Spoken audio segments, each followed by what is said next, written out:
Hey now, what's going on, everybody? My name is Mike Brown, aka ReviewKingMB, and I just got done watching Scream Queens, which is a brand new show that premiered on Fox, a special 2-hour premiere. I guess technically the pilot episode and the next episode called Hell Week. Now, before I get into some of the things that happened, some of the crazy things that happened, what I think overall of this show so far is, man, oh man, I love this show. Like, I'm already at a point where I can say I love this show. There's so much to like about it. Let's talk about the very beginning, where we see, almost 20 years ago, not quite, at one of these sorority parties, one of the girls gives birth upstairs in the bathroom in the tub, and the other girls find her, and they're more worried about continuing their party and how bad it'll look if people saw this girl pregnant. So of course, this girl bleeds out and dies at the party. And the way how the other girls react to her dead body, that tells you right off the bat, right from the beginning, what type of show this is going to be. What type of humor this show is going to have. It is so dark, and it goes there. We'll talk about that in a little bit. That's where we meet some of our main characters. Emma Roberts plays Chanelle. She's like the head queen of the sorority. And Emma Roberts, she's really good at playing a bitch. She is. You almost have to think that maybe this is her in real life, because I've seen her too many times play a character like this and come off very convincing. She's such a terrible person.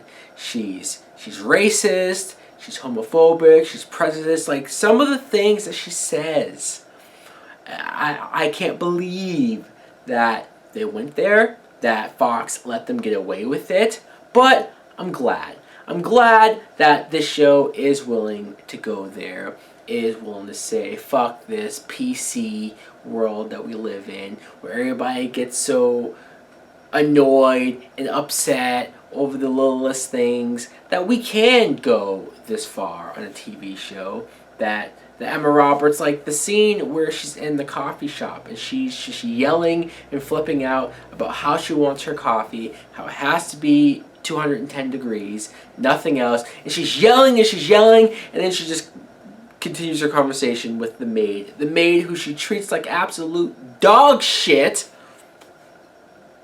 And some of the other girls, most of the girls that she has following her around, they're all also named Chanelle because she doesn't care enough to know their real names. Chanelle number 5 is played by Abigail Breslin, who I thought it was cool that she was in this. She's one of those young child actresses who have grown up. She's not crazy yet, so that's a plus. Another one of the Chanelles is played by Ariana Grande. This is somebody who I think I've heard her name more so than I know her or know what she looks like. I've heard about her, but I knew next to nothing about her as far as like what she's really famous for.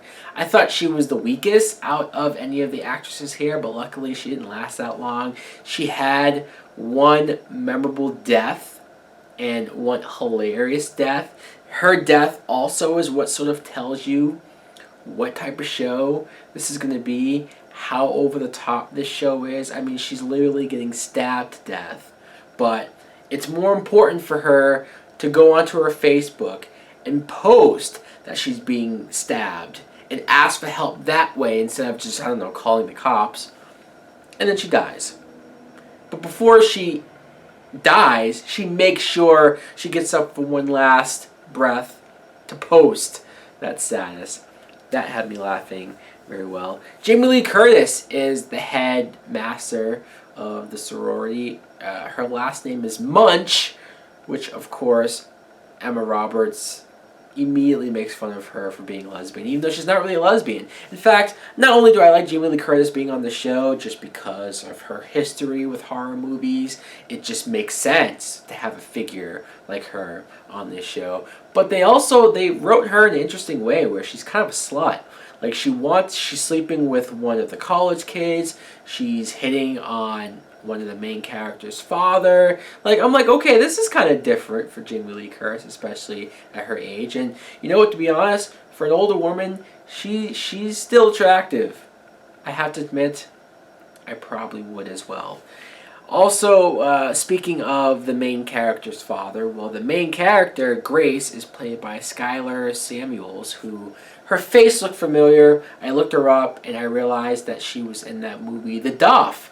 But in that movie, she was just one of the friends, like one of the smaller characters here. But in this show, she's one of the main characters. I mean, Emma Roberts is also very much the main character, but the difference is Grace is likable. Grace is normal. Grace is a good person, where Emma Roberts is the complete opposite of that. Some of the other characters, especially the girls who are trying to pledge and be a part of the sorority. Lea Michele, who I know was on Glee, but I never watched Glee, never at all. So I never really saw her act or anything. So this is the first time I'm seeing her act, and she's playing a character with this neck brace, with like a weird harness. At first, like when I saw the previews and stuff, I thought she was playing like a disabled character, handicapped character, and I thought they were gonna make fun of that, which that's not really the case. They say that she sprained her neck doing something. They suggest maybe it was giving a blowjob. I don't know. They never really specified, but still, it's like, okay, at least it wasn't that far.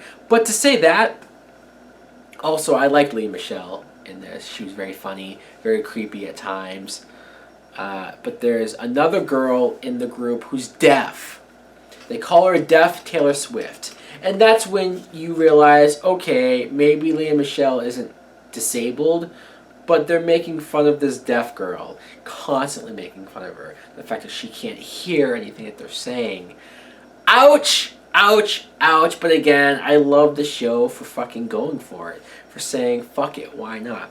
See, this is what makes this show better than the Scream TV show, for example, because it's not taking itself too seriously, because it is having fun with this, because it is making me laugh. I'm sitting here honestly laughing out loud, belly laughs from this show, while the deaths are pretty gruesome and bloody and violent. You can have both. It's almost like this is more Scream than that Scream TV show was. Explain that to me. How does that work? Also, Nick Jonas is on this show, and in fact, he plays a gay character. Nick Jonas, obviously everybody knows the Jonas Brothers. Oh yeah, they broke up. Oh well, meant nothing to me. When I saw his name in the cast, I thought, really? Really? So, why are we doing this? I didn't know that much about him or any of them as actors, so this is the first time I've seen him. He was fine, and I give him extra props and kudos for playing a gay character. He's like the sidekick of this guy, Chad, who's kind of sort of Emma Roberts' boyfriend. Seeing that, like, they're the ultimate douchebags on the show, so sure, but still, they were funny. Let me talk about the killer, though. Because, yes, there is a serial killer on this show. He wears this red devil outfit that I guess is the mascot outfit, I guess, of the school. And it's a little creepy, but to be honest, every time you see him, it's kind of silly. And it's so, like, bright red that it's like, how are you incognito? How are you inconspicuous? How is nobody seeing you sneak into houses with this bright red costume? Unless if they do think it's the mascot, maybe nobody thinks anything weird about it. Who knows? As far as who I think the killer is, I don't know. I have no idea. They make it seem like it's Emma Roberts. They really point the fingers at her. She has all the reason in the world to do it. But I don't think it's her. I don't. I just, I don't know. I don't see them going there. It could be this reporter guy, the same guy who worked at the coffee shop, who's getting involved with Grace, who had the weird history with Emma Roberts, that he might be a little crazy. He keeps looking creepy every time the camera lingers at him when Grace leaves. He had the costume in his closet, claiming that it's just for the mascot thing. I don't know. Out of all the characters, he seems the most suspicious. But then Nick Jonas has a lot of explaining to do for whatever the hell happened at the end of the episode.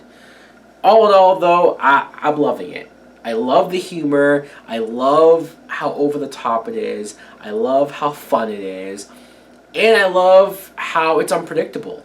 Like, anything can happen on this show. I love it. I love it. I love it. This is what I wanted. This is what I was hoping for with Scream. And I didn't get it. So thank God this show came through. I'm very happy. Anyways, guys, let me know in the comments below if you saw this first episode of Scream Queens. What do you think of it? Thanks for watching. Like, comment, subscribe. Later!